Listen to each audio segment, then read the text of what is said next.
여러분의 절세를 도와드리는 법인 전문 세무사 텍스맨 서휘빈입니다. 여러분, 2025년에 가장 큰 이슈는 뭐라고 생각하세요? 저는 단연 조기 대선이라고 생각합니다. 정권이 바뀌면서 세금 변화도 굉장히 많아졌는데요. 전 정권의 세수 결손이 무려 80조에서 90조 가까이 되는 상황이기 때문에 향후 증세로의 전환은 불가피한 상황입니다. 그래서 부동산 쪽으로는 627 대책도 나왔고 법인세 또는 증권거래세 인상 등 다양한 세법 개정안도 많이 나왔습니다. 자, 이렇게 다양한 변화가 있는데 어떤 게 바뀌는지 모른다면 손해를 보기 십상이겠죠. 그래서 어떤 게 바뀌는지 하나하나 한번 알아보도록 하겠습니다.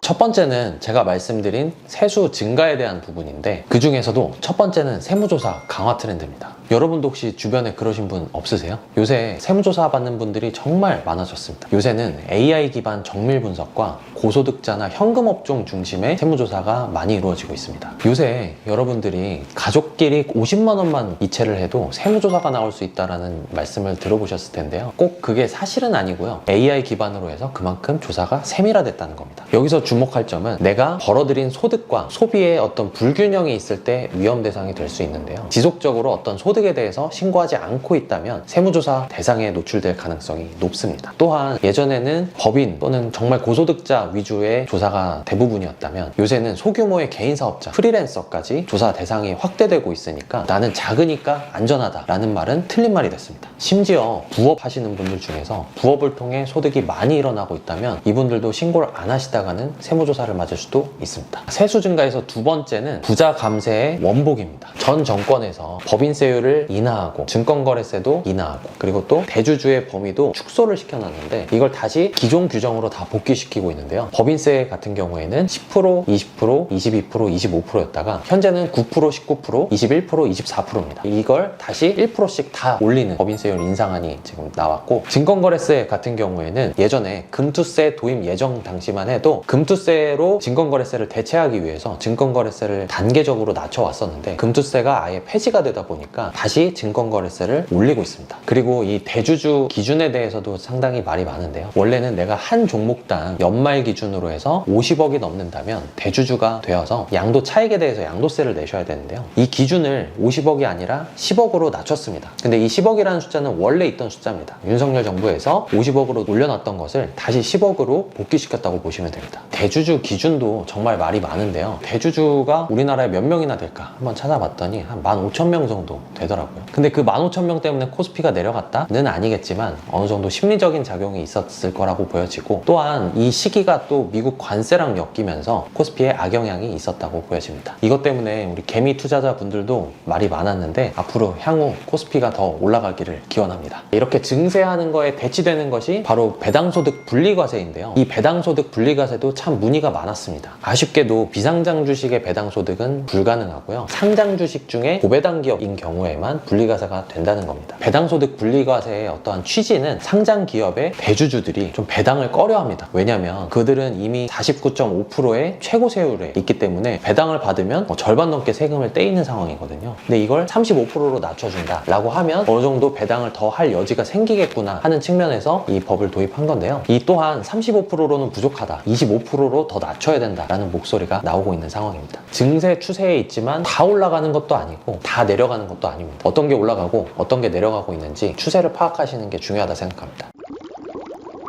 그리고 부동산 정책 빼놓을 수 없겠죠. 지금 이 영상 보고 계신 분들 중에 부동산에 관심이 없으신 분들은 한 분도 없으실 겁니다. 저희 최근에 나왔던 부동산 정책이 627 대책이었는데요. 이재명 정부는 전 문재인 정부와는 부동산 측면에서는 큰 차별성을 예고했었는데요. 주택에 대한 수요 통제를 위해서 문 정부는 세금이라는 카드를 꺼내들었지만 이게 코로나와 유동성 확대와 엮이면서 집값이 천정부지로 뛰면서 정말 혹평을 받았습니다. 그래서 이재명 정부는 부동산에는 세금을 건드리지 않겠다라는 말을 지속적으로 해왔는데요. 그래서 이번 627 대책에서도 부동산에 대한 수요 억제책으로 금융에 대한 규제를 했지 세금에 대한 억제책은 없었습니다. 다만 이런 기조가 계속 유지될지는 미지수입니다. 현재 부동산과 관련된 세금은 총 3가지로 나눠볼 수 있습니다. 첫 번째, 취득세는 여전히 다주택자에 대해서는 중과 중입니다. 윤석열 정부 당시에 낮추겠다고 정부 발표를 했었지만 결국 국회를 통과하지 못하고 이전 중과세율을 쭉 유지하고 있는 상황입니다. 두 번째, 보유세 보유세, 특히 보유세 안에서도 종부세 얘기가 가장 많은데요. 오히려 이번 개정안에서는 1세대 1주택자 분들한테는 보유세를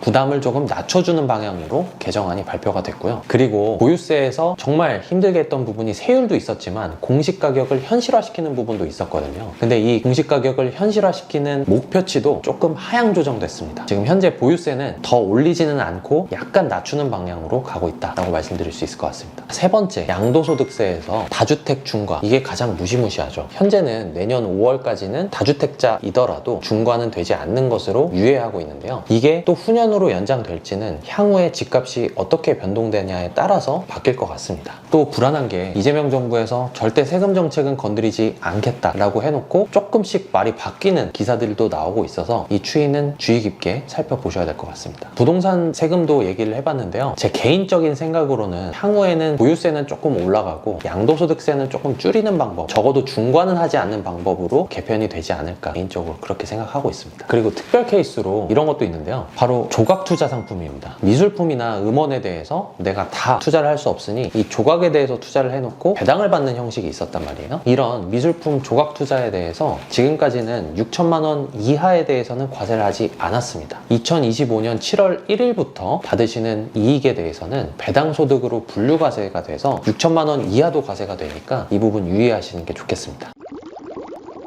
그리고 자영업자분들 한번 주목해 보시면 좋을 것 같은데요. 자영업자분들이 간편장부냐 복식국이냐는 정말 난이도 측면에서는 하늘과 땅 차이일 겁니다. 간편장부 대상자는 세금에 대해서 알고 계신 분들은 직접 하실 수도 있는데요. 복식국이는 재무제표를 만들어야 되기 때문에 직접 하시기가 조금 힘듭니다. 이에 따른 비용도 많이 발생을 하고요. 그런데 이 자영업자분들의 간편장부 대상자 기준이 7,500만 원에서 8천만 원으로 늘어났습니다. 두 번째는 노란우산공제인데요. 많이 들어보셨을 겁니다. 소득공제 받을 수 있고 사업자의 어떻게 퇴직금처럼 활용할 수 있는 좋은 제도인데요. 노란우산공제 아직도 활용 안 하고 계신 분들이 있으시다면 자영업자분들은 꼭 하시기 바랍니다. 노란우산공제에서 어떤 부분이 바뀌었냐? 부금을 납입하고 있다가 해지했다면 이 해지 환급금에 대해서 기타 소득으로 과세했었는데요. 내가 만약 10년 이상 부금을 납입하다가 경영 악화로 인해서 해지를 하는 경우에는 기타 소득이 아니라 퇴직소득세로 과세를 할 수 있게끔 바뀌었습니다. 우리나라에서 가장 싼 세금이 뭐냐라고 생각한다면 단연 퇴직소득세가 가장 쌉니다. 만약에 이게 대상자가 되시는 분들이 있다면 노란우산공제에 해지환급금을 세금을 덜 내고 갖고 올 수 있는 부분이 생겼다, 이렇게 보시면 되겠습니다. 자영업자분들이 안 그래도 시간이 없으신데 이런 것까지 알아보기가 굉장히 힘드시거든요. 이럴 때는 세무대리인을 통해서 내가 최대 한도로 받을 수 있는 금액이 얼마인지 알아보고 효율적으로 활용하시는 게 좋겠습니다. 그런 고민하고 계신 분들은 저한테 연락 주시면 제가 바로 해결해 드리겠습니다.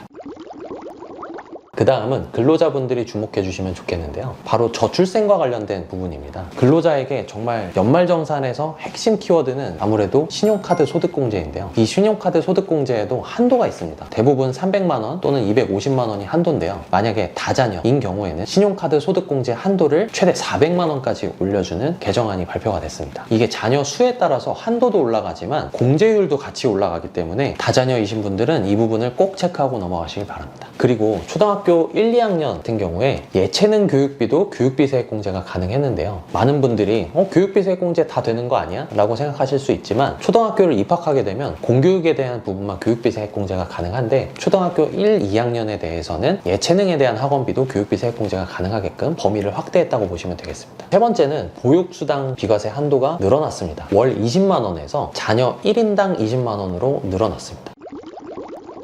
우리가 피부에 와닿는 공제 내역도 있는데요. 첫 번째는 통신비 세액공제입니다. 이건 꼭 근로자뿐만 아니라 이자 배당이나 사업소득이 있는 분들도 활용하실 수 있는데요. 본인뿐만 아니라 부양가족까지 지출한 통신비 중에서 일반 가구는 15%를 공제를 해주고 디지털 취약계층은 25%를 공제하는 세액공제가 신설됐습니다. 연간 최대 20만 원까지 아낄 수 있으니까 이 부분 꼭 놓치지 마시길 바랍니다. 그리고 운동 좋아하시는 분들 많이 있으시잖아요. 신용카드 소득공제 대상 중에 헬스클럽도 추가가 됐는데요. 근로자의 소득 기준은 연 7천만 원 이하여야 되고 이용료의 30%만큼을 연 300만 원을 한도로 공제를 해주고 있습니다. 이때 PT도 해당이 되느냐라고 물어보실 텐데요. 아쉽게도 PT는 100% 공제는 안 되고 이 중에 50%만 공제가 가능합니다. 운동 좋아하시는 분들은 이 부분 체크하시면 좋을 것 같은데요. 모든 헬스클럽이 되면 좋겠지만 적용이 가능한 시설 목록이 문화비 소득공제 누리집이라는 데에 나와 있습니다. 내가 다니는 곳이 해당하는지 한번 확인해 보시는 것도 좋을 것 같습니다. 지금까지 2025년 하반기 세금 트렌드에 대해서 얘기해봤는데요. 앞으로 세수 증가가 불가피한 이 상황에서 내가 어떠한 자산을 취득해야 된다라고 하시는 분들은 지금까지 소득 신고를 얼마나 해왔는가 살펴볼 필요가 있습니다. 그리고 사업하시는 분들 같은 경우에는 2025년 상반기의 매출은 확정이 되셨을 겁니다. 내가 상반기처럼 똑같이 사업을 운영한다면 내년 3월 또는 5월에 나올 세금이 어떠한지 세무 대리인을 통해서 미리 한번 뽑아보시는 것도 추천을 드리고요. 부동산과 관련한 세금 정책은 부동산 시장이나 정권에 따라 정말 많이 바뀌기 때문에 그때그때 기사나 이런 것들 잘 찾아보시고 대응하시는 게 중요하다고 생각합니다. 자, 오늘 정말 많은 얘기를 나눴는데요. 이 많은 내용들을 내가 시시각각 다 알고 있기는 정말 힘듭니다. 흐름을 읽을 수 있는 저와 같은 세무사들을 만나셔야 놓치는 거 없이 꼼꼼하게 절세할 수 있습니다. 고정 댓글에 있는 링크 통해서 상담 요청해 주시면 제가 여러분들의 세무 고민을 시원하게 해결해 드리도록 하겠습니다. 여기까지 여러분들의 절세를 도와드리는 법인 전문 세무사 텍스맨 서휘빈이었습니다. 오늘도 영상 봐주셔서 감사하고 구독, 좋아요 부탁드리겠습니다. 감사합니다.